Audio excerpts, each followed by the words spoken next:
Hey guys, welcome to the first episode of the Ideas in Capital podcast. We're going to talk about a lot of different things here. We're going to talk about real estate investing. We're going to talk about business, scaling businesses, buying businesses. We're going to talk a little bit about politics and how it affects those things. We're going to talk some about performance enhancement, health, nutrition, things that I think purpose, things that I think are important to success in business and success as an investor, where decision making is absolutely critical. But this first episode, I'm gonna kind of give you a high level overview of many of the lessons that I have learned from scaling my business, which is primarily a property management and real estate investment company, from 0 properties in college and at Pittsburgh State University to a 2,000 plus unit business across 5 markets. So several of the key lessons I've learned scaling to just over 2,000 rental units across 5 markets are going to be detailed here. This process took me from 2009 to today. It certainly could have been much faster with fewer self-inflicted detours and distractions. These are not lessons I learned from books. They're not lessons I learned from Twitter threads. They're not lessons I learned from gurus. These are lessons I learned from actually doing it.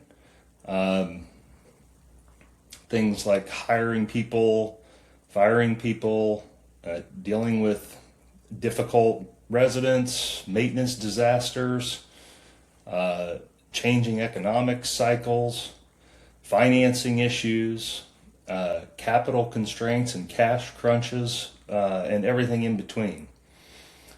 So if you're managing 10 units, 100 units, or you're thinking about scaling into a serious real estate operation, this episode is a good one for you to pay attention to. If you're a passive real estate investor, it may provide some insight into things to look for in an operating partner. It may also help some of you who are not in the real estate business at all, but you're, in some other vertical, in some other business. And just to set expectations, scaling doesn't magically make things easier.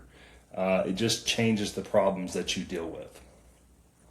So the first big lesson that I've had to learn, and thank God I had my wife here with me to help, or else things would be a disaster, but systems matter more than talent. So one of the biggest mistakes I see smaller operators make, and a mistake I made myself, is thinking that growth comes from hiring rock stars, or worse, from them actually being the rock star and being the driver of the business. And I still fall into this sometimes. Talent matters, but systems matter more. I can tell you with a great person in charge, our systems definitely work better.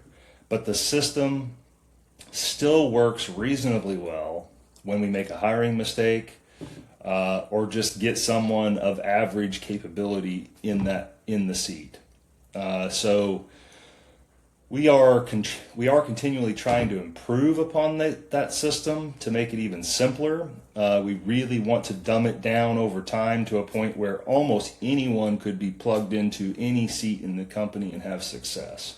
And that comes with training and other things as well, but the system is the start.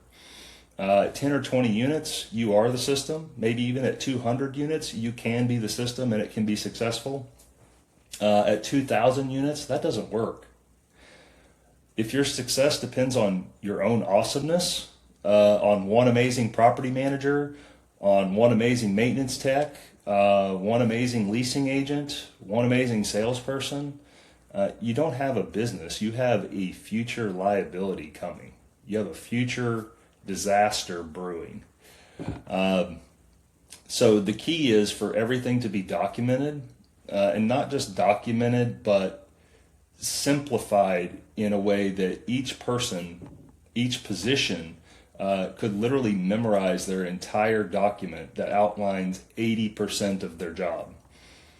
That's in my business, that's, leasing, screening, maintenance, customer service, accounting, vendor onboarding, vendor cultivating, approval, owner approvals, investor relations, evictions, turns, all documented in such a simple fashion that almost anyone could pick up that document and start performing that function reasonably well. You want to be at a place where if someone quits tomorrow, someone else should be able to step in and follow the playbook.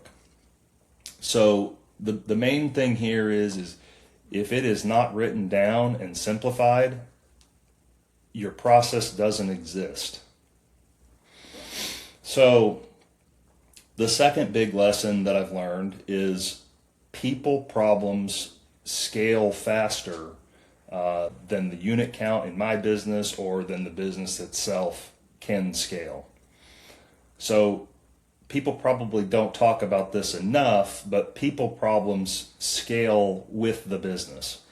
So this goes for all of the people who are part of your organization, your employees, your vendors, your in my business, your residents, your investors, your investors or partners, and your clients.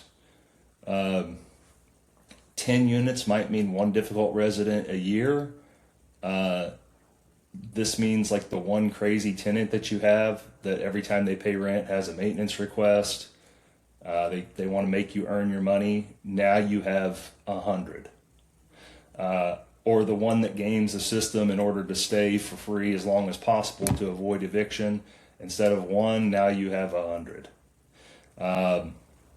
The one who complains about every little stupid thing, even if it is a total non-issue, or even worse, doesn't tell you at all when there's excessive damage occurring, like a water leak or something that's causing more issues. Instead of one, now you have 100. So on the vendor side, in our case, or this could be subcontractors for a number of people. Guy that accepts a work order, takes way too long to complete it, causes a resident complaint. The one who takes this is even worse, one who takes a down payment for a job and disappears, never to be heard from again. Or the one whose finished product that they, what you paid them to produce is worse than the problem you paid them to solve. On the employee side, you can have team members who no call, no show. You can have team members who blatantly disregard process. You can have team members who are simply apathetic, don't seem to care, don't produce a result. You can have team members who piss off your investors or your clients. I've had all these things are real examples that I've dealt with and still deal with. 2,000 units means something's always on fire somewhere. And sometimes you even have real fires. These things could be staff conflict, resident conflict, vendor conflict, vacancy issues, processor billing mistakes.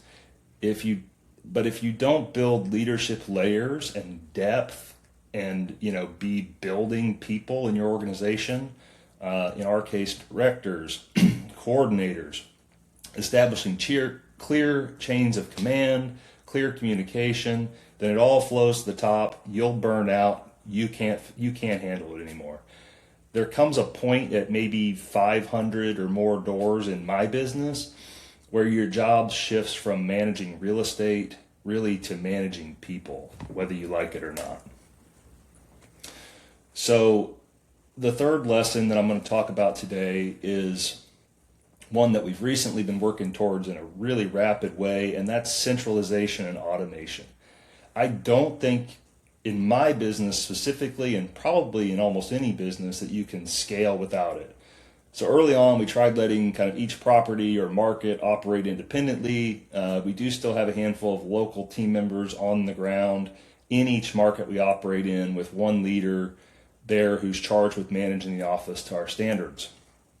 And they're incentivized by hitting metrics that associate with success on our investments and for our clients. They're tasked with managing the team, etc. That by itself doesn't scale. So true scale with a high level of execution requires some centralization and automation. And thankfully now we're in a time where automating things is getting easier and easier.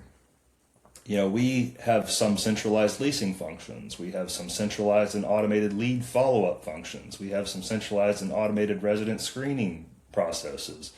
We have centralized and automated accounting and data tracking. A lot of this stuff is AI backed or driven or enhanced now. We have centralized maintenance approval thresholds. We have centralized and automated marketing functions. The local teams are still really important. They still matter. But decision making and standards have to be centralized and automated to the greatest extent possible. This just eliminates mistakes. This improves output. This gives you more known outcomes. You really don't want every single deal that you're doing or every single location of your business or office, however it's situated, you don't want it to become its own version of a chaotic disaster. So, key takeaway here: local execution, centralized systems and control. In the real estate and property management business specifically, one area that will kill you is maintenance. This will make or break your business. If you want to know where most property management companies fail the biggest, it is maintenance. At scale, maintenance isn't a cost center, it is a profit protection system. How well you execute on maintenance is equivalent to how happy your clients and investors will be with the final results. Maintenance contributes to what's my NOI on a property level, what's my cash flow on a property level, how well is the value of the assets not only preserved but able to appreciate. Deferred maintenance, you'll sell the property for less than what you paid for it if you don't take care of it. Deferred maintenance compounds. Vendor mismanagement compounds. Poor diagnostics compound.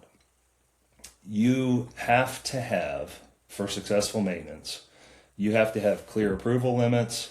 You have to have in-house capabilities where possible. We were exclusively third party for a long time, and having in-house capabilities at this scale is really, really important. You have to have vendor scorecards and feedback loops. You have to have preventative maintenance schedules. You have to have a thorough inspection process for every unit every year. This isn't just at turnover time. You need to see those things when people are living in them. And every dollar you save through this efficiency is worth more than every dollar you could possibly squeeze out of rent increases, especially in a market like right now where rent increases are fairly stagnant and in some areas are even going down a little bit. So lesson 5, the next thing is data is way better than opinions. When you're small, decisions can be made emotionally. I used to be able to feel when we needed to inject cash by selling an asset. I used to be able to feel when a large client or investor was unhappy or there was some instability or unrest in the relationship. I used to be able to know a deal was right without even really doing a full analysis. At scale, emotions bankrupt you. Ask me how I know. I've almost done it to myself. Everything has to have metrics: turn times, cost per turn, maintenance per unit, delinquency rates, eviction timelines, leasing velocity, occupancy percentages, average days on market, and more. We track about 16 different property level metrics daily, and we can spot on a 13-week trend if there is some sort of problem brewing. So if someone tells you like, I feel like this property is underperforming, that's not actionable. If they say maintenance costs are 22% higher than our portfolio average and turn times are 11 days longer, now we know where the problem is and who to go talk to or who to replace potentially to fix it, because they're obviously not following our process. And the sixth thing is that growth exposes weaknesses, it doesn't fix them. So one of the biggest lies I think in business is once we scale, this will get easier. I'm guilty of that. I thought that. I still think that. Like when we hit another plateau, this problem is gonna go away. And that's probably true, but it doesn't. It just gets replaced. Scale doesn't fix problems; it magnifies them. If your screening process is weak at 50 units, it's catastrophic at 2,000. If your bookkeeping's sloppy at 100 units, it's dangerous at scale. Every little weakness in your budding young business that you tolerate will cost you 10x down the line. It's much better to focus on getting great systems and processes in place early than it is to focus on growth. I made this mistake. I grow, I fall back. Discipline is non-negotiable. This is the next lesson.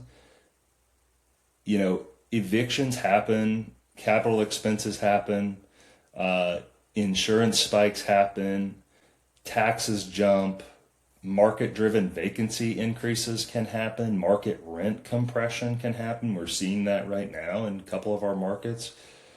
Cap rates can rise. We're seeing that right now in a couple of our markets. We can't control interest rates, but the things that we can control is disciplined, decision making, underwriting, and execution. So we maintain real reserves. We stress test our portfolios. We avoid over leveraging. We plan for bad months, not just good ones. We underwrite for the worst. And, scale, like what we have, rewards discipline and it punishes optimism. It's better to do no deal at all than to do a bad one. I really like Warren Buffett. I love his rule. He's got these little silly quips, but rule number one for him is never lose money, and rule number two is to never forget rule number one. I try to live by that. The eighth lesson I've learned is you must evolve as a leader and grow as a person as your business grows to be successful. So the skills that get you to 50 units will not get you to 500, and the skills that get you to 500 won't get you to 2,000. You really shift as the business grows from doing everything to delegating tasks. You go from delegating tasks to managing teams. You go from managing teams to leading leaders, and we're still working through that stage. And if you don't evolve, the business outgrows you or it collapses under you. Those are the key takeaways from scaling from 0 to 2,000 doors. Scaling to 2,000 units has been one of the most challenging and yet rewarding things that I've done. It's not glamorous. It's not passive. Real estate is not passive. If somebody tells you that, they are lying to you. But done correctly, it can be incredibly powerful and a huge wealth building tool. If you're a smaller operator trying to scale, focus less on buying more deals and more on building better systems.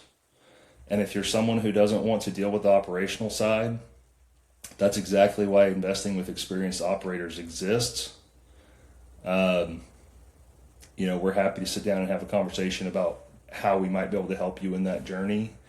If you found this valuable, subscribe, share it with someone scaling their portfolio, and let me know what topic you want me to break down next. Have a great one, guys.